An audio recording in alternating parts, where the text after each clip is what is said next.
The man discovered something strange during his expedition. At the entrance of the cave, a person stood motionless, holding a lantern. Curious to figure out this strange scene, the man decided to go inside and take a closer look. As he approached the cave entrance, he felt a mysterious force blocking his path, as if an invisible wall of air was in front of him.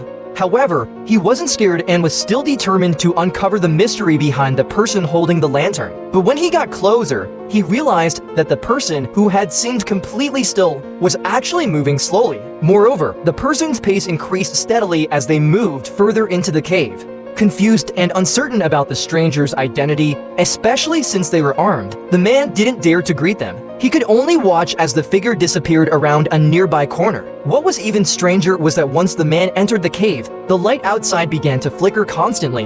At the same time, deep growling noises echoed from within the cave, freezing the man in place with fear, too scared to even breathe. Suddenly, the sound of human screams came from the depths of the cave, making him realize that the place was extremely dangerous. Without hesitation, he turned and ran toward the cave entrance. But to his shock, the outside world was even stranger than the cave itself. Even though he had only been inside for a few minutes, the bright midday light had turned into the dark of night. To make matters worse, the dog that had been guarding the cave entrance was nowhere to be found.